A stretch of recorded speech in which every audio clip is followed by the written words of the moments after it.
Hey, what's up, everybody? It is Friday, March 19th. Woo! Crazy week, man. All right.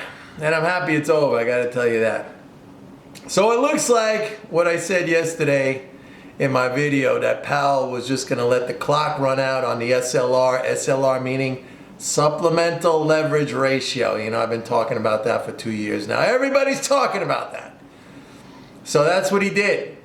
And I made a video earlier today saying if you still believe that the Fed is a private corporation, I don't know what it's going to take to convince you at this point. I mean, the Fed literally caved in from pressure from two senators, Elizabeth Warren and Sherrod Brown, who sent a letter to Powell earlier this month saying they want no additional regulatory forbearance for the banks. And that's exactly what Powell did. He just pulled the rug out from under him.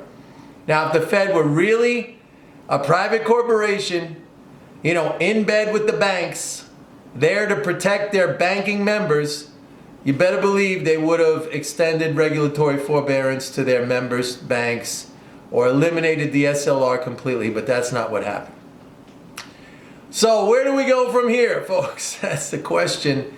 All right, I have seen now in the data, the banking data, banks have been selling off treasuries. It's not like, you know, a cascade of selling.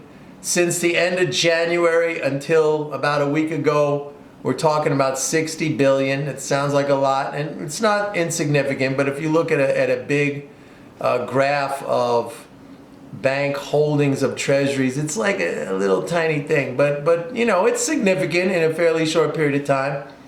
But to give you some perspective, last year at this time when the pandemic hit and we had that, you know, extraordinary fiscal response, the first fiscal response, and then extraordinary monetary policy response, the banks sold off about 80 to 90 billion of treasuries at that time to get in compliance with the SLR. That's when, you know, the Fed saw that there was problems. They're going to have to, you know, suspend or put an exemption on reserve treatment in the SLR. Okay, that's going away on March 31st. So what do I think is going to happen? Well, if I was running a bank, I would want to be compliant by March 31st, okay, by April 1st. And that means I'll be doing all my deleveraging right now. And I think that's what's going on. And it's possible in the next, we're the 19th, you got 12 days. How many business days is that? About, 8 business days or something like that? In the next 8 business days, we might see some more disruption from, you know, this is what's causing yields to go up. All right? It's the selling of treasuries by the banks, but also the selling of treasuries by speculators. I mean, I checked the CFTC commitments of traders report tonight, and small speculators are short 208,000 net. Now, a net short position of 208,000 contracts in 10-year notes. That's about 21 billion notional short of treasury notes. So they're selling too. And I wouldn't call them the most savvy or sophisticated. And they, you know, they're selling on I think they're selling on a completely different theme, and that's the hyperinflation theme, you know. So let's see what happens there. So I think we're in potentially for a little bit more market disruption in the next, 2 weeks, 8 days, 10 days.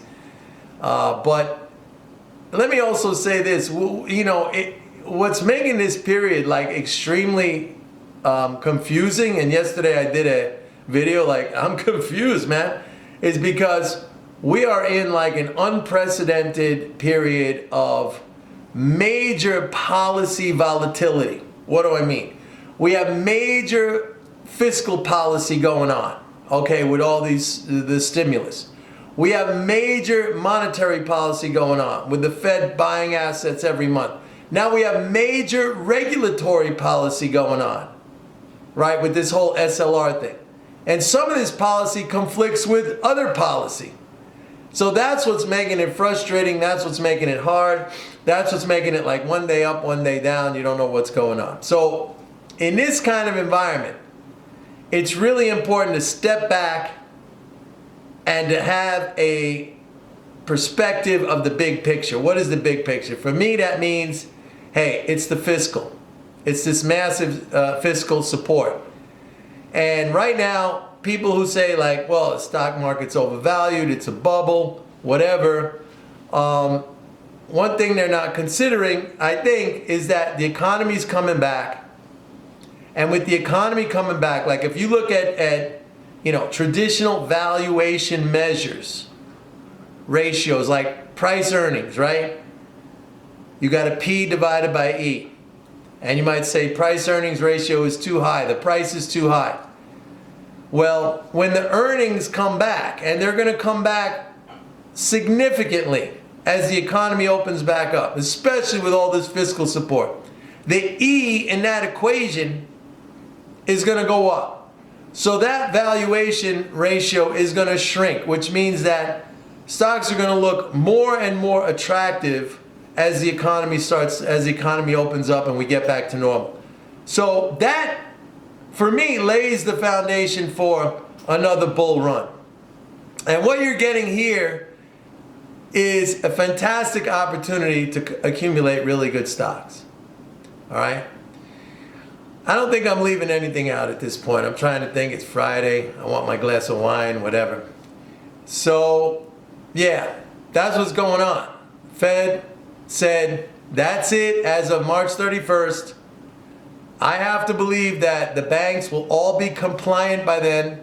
I think most of them probably already are. Oh yeah, let me mention one more thing, which I thought was interesting today. On a day, because the lead up to remember on Wednesday, at the conclusion of the Fed meeting, Powell said, he was asked a question, well, when are you going to do something about the SLR? He said, I'm going to make an announcement about that. I'm going to say something about that. So everybody was sitting around where, there was speculation that he would say, we're going to extend it, the exemption, or we're going to eliminate it completely, the SLR, the retreatment of reserves. And then he comes out today, he says the exact opposite. He said, that's it. We're just going to the letter, it's going to be back in effect on March 31st.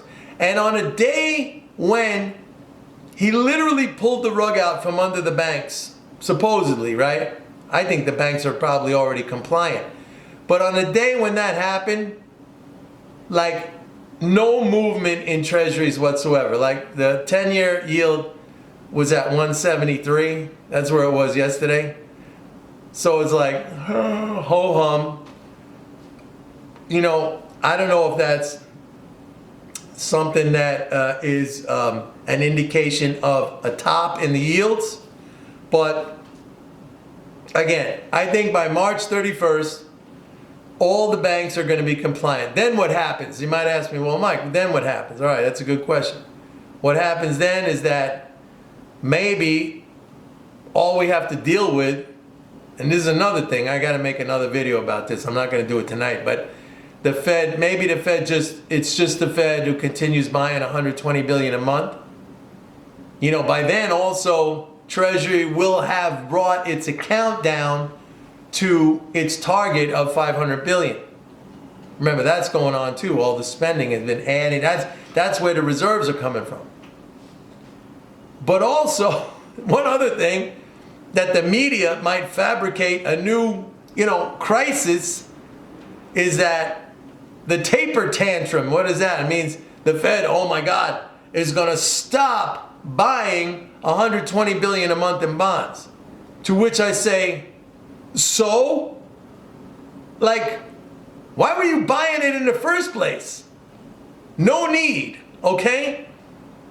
You're having a tsunami of reserves being piled onto bank balance sheet, and the Fed is still there buying assets. Come on.